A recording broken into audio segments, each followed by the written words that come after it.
नमस्कार, मैं हूं आलोक मेहता। एचएसआई में आपका स्वागत है। हमारा अनुरोध है कि आप एचएसआई देखें, लाइक करें, सब्सक्राइब करें, मित्रों को, ग्रुप्स को फॉरवर्ड करें और उनसे भी आग्रह करें कि वे भी सब्सक्राइब करें ताकि अधिकाधिक दर्शकों तक नियमित रूप से हमारी बात पहुंच सके और उनकी राय, आपकी राय भी कमेंट्स के रूप में हमको मिलती रहे। बिहार विधानसभा चुनाव के बाद तैयारी बिगुल तो अभी नहीं बजा है, लेकिन तैयारियां शुरू हो गई हैं। चूंकि दूरगामी दृष्टि और दूरगामी लक्ष्य और निरंतर सफलता के लिए जो कोशिश प्रधानमंत्री नरेंद्र मोदी और गृहमंत्री अमित शाह करते हैं, उसी क्रम में उत्तर प्रदेश के लिए भी तैयारियां तो हैं, लेकिन उसके साथ कुछ जैसे कहते हैं कि सब अपनी अपनी आवाज बुलंद करें। इस दृष्टि से बैठकों का दौर शुरू हो गया है। अब बैठकों का दौर शुरू हो तो निश्चित रूप से सबके कान खड़े होंगे। किसकी बैठक, किसके लिए बैठक? असंतुष्टों की बैठक, संतुष्टों की बैठक, समर्थकों की बैठक, विरोधियों की बैठक। और बिहार में भी चर्चा रही जाति का कार्ड, उत्तर प्रदेश में भी रहा है जाति का कार्ड। भारतीय राजनीति में मीडिया के हमारे मित्र और कुछ कई बड़े नेता जातीय समीकरण को बहुत जोर देते हैं। और यदि आपको याद हो तो हमने पिछली बार भी बिहार के चुनाव में मैंने कहा था कि सारे जातीय समीकरण को जोड़ने के बाद ही भारतीय जनता पार्टी और उनका एनडीए जीतता है। और इस बार उत्तर प्रदेश के लिए भी तैयारी वही है, लेकिन हाँ, सब अपने अपने दिग्गज नेता हर पार्टी में हैं, एक नहीं है, कई हैं, और खास करके भारतीय जनता पार्टी में तो हैं ही। तो ब्राह्मण विधायकों की एक बड़ी बैठक, 45-50 विधायकों की बैठक हो तो कोई छोटी बात नहीं है। इस बैठक में इसका विचार विमर्श विधानसभा का सत्र चल रहा है और इस समय बैठक होने का एक अलग संकेत भी जाता है कि भाई क्या वो असंतुष्ट है। चूंकि ये तो जिसको कह सकते हैं कि हर गलियारे में, मीडिया में, खास करके सोशल मीडिया में तो और ज्यादा बार बार उछलता रहा है, क्या योगी आदित्यनाथ रहेंगे, हटेंगे, 2027 के चुनाव में क्या होगा। सरसंघचालक मोहन भागवत मिले उनसे जाकर के, या वैसे तो उसके अलावा भी मुलाकात होती है, लेकिन जब वहां है तो योगी आदित्यनाथ उनसे जाकर मिलते हैं, कभी वो उनको बुला करके बात करते हैं। प्रधानमंत्री नरेंद्र मोदी से भी समय समय पर और गृहमंत्री अमित शाह से भी हाल में बीच में योगी आदित्यनाथ मिलने गए। कहने को तो वो प्रोजेक्ट्स के लिए ही मुलाकात है, लेकिन एक्चुअली संगठन पर विचार विमर्श तो होता है। इस दृष्टि से ब्राह्मणों की बैठक इस बात का तो साबित करती है कि कुछ राज्य सरकार के पूरे सिस्टम को लेकर के उन लोगों की अपनी कुछ नाराजगियां भी है, जो अब लगता है कि भाई चुनाव में आप हमसे तो अपेक्षा करते हैं कि हम लोग सारे अपने चुनाव क्षेत्रों में जीते, और लोकसभा के चुनाव ने सबक दे दिया है भारतीय जनता पार्टी को कि समाजवादी पार्टी ने उन जातियों को भी खाली पिछड़ा कार्ड नहीं खेला, उन्होंने ब्राह्मणों को भी और दूसरी जातियों को भी अपने साथ लाने की कोशिश के कारण ही भारतीय जनता पार्टी को जितनी अपेक्षा थी वैसी सीटें नहीं मिल सकी। एक बहुत बड़ी, लेकिन उसके बाद अलग बात है कि लोकसभा में पूरा बहुमत अपने हम बल पर जितना ला सकते हैं, उत्तर प्रदेश से जितनी उम्मीद थी वो नहीं पूरी हुई।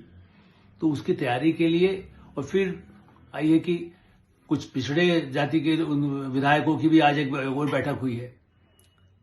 अब राजपूत समाज, क्षत्रिय समाज को लेकर के तो पहले भी चर्चा थी, चुनाव से पहले, लोकसभा चुनाव से पहले भी, और तब ये कहा जाता था कि योगी आदित्यनाथ जी के लिए ही क्षत्रिय समाज की बैठकें हुई और उनका ही एक जाति का प्रभुत्व रहा, ऐसा दावा लोग करते रहे। विरोध करने वाले समाजवादी खास करके उसकी चर्चा करते हैं।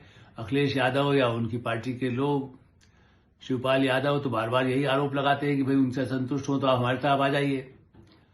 तो ऐसी स्थिति में उठा पड़े कांग्रेस पार्टी में। जरूर प्रमोद तिवारी ब्राह्मण नेता हैं, लेकिन ऐसा नहीं हो, कोई ये नहीं कहता है वो कांग्रेस में कोई चला जाएगा, न कांग्रेस उसकी दावे करने की स्थिति में है। चूंकि वैसे भी प्रमोद तिवारी राष्ट्रीय राजनीति में, राज्यसभा में बैठे हैं, कोई विधानसभा में कांग्रेस का तो कोई कुछ खास असर दिखाई ही नहीं देता है। आने वाले चुनाव में भी अब प्रियंका गांधी, रॉबर्ट वड्रा, सोनिया गांधी, राहुल गांधी, अब राहुल गांधी और उनको वो किसके प्रति, केरल में चुनाव लड़ना है तो चर्च का समर्थन चाहिए, अल्पसंख्यक का समर्थन चाहिए तो मुस्लिम का समर्थन चाहिए, तो मुस्लिम नेताओं को आगे करके उनकी आवाज उठाते हैं, दिग्विजय सिंह को किसी को उठा के साथ में लेकर, और भी उनके नेता उन्होंने उनको नामजद किया, राज्यसभा में रखा। ऐसे सब नेताओं को लेकर कांग्रेस तो वो कोशिश करती है। भारतीय जनता पार्टी, प्रधानमंत्री नरेंद्र मोदी और गृहमंत्री अमित शाह, और यदि वैसे कहें कि सरसंघ चालक का भी ये मानना है कि जातियों में न बांटे, हिंदू समाज को एकत्रित रखे और अन्य समाज के प्रति भी सम्मान भावना हो। इस दृष्टि से इस बैठक को हम कहेंगे कि क्या भारतीय जनता पार्टी भी जाति का कार्ड खेलना चाहती है?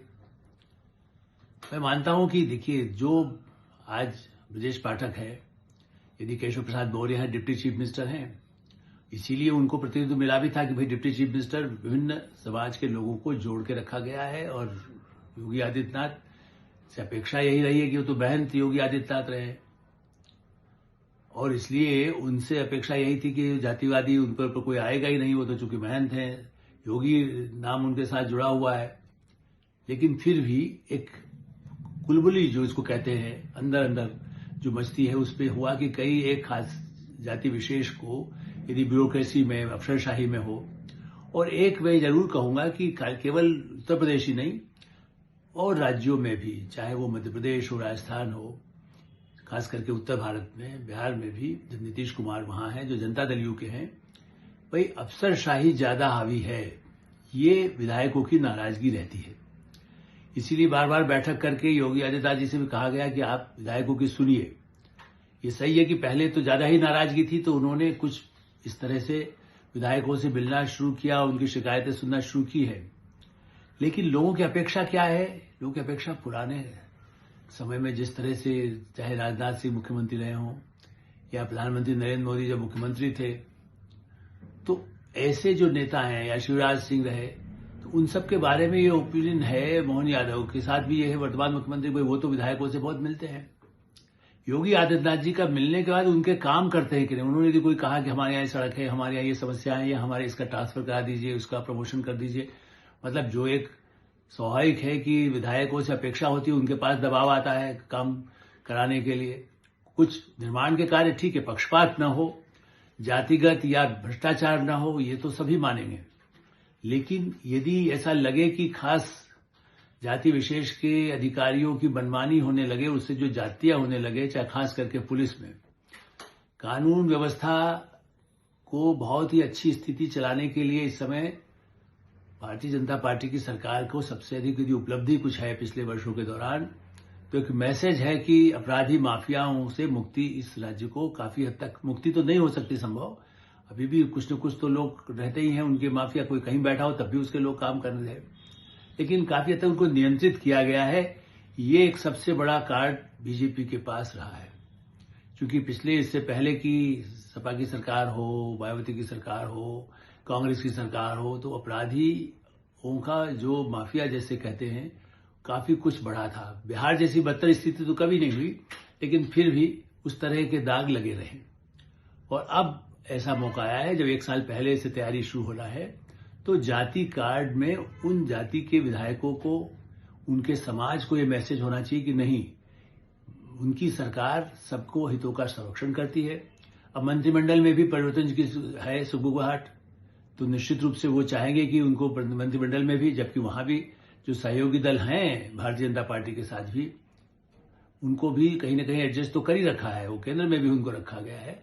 लेकिन उससे अधिक महत्वपूर्ण वहां चूंकि भारतीय जनता पार्टी का बहुत अच्छी संख्या बल है, उसमें लोकसभा के अनुभव के आधार पर कहीं कम न हो, तो अब यह हाईकमांड को विचार करना होगा कि क्या गुजरात की तरह तत्काल कोई समय से पहले मुख्यमंत्री बदल जाए, या और मंत्रियों में भी जो पहले से हैं उनमें भी पूरा व्यापक परिवर्तन।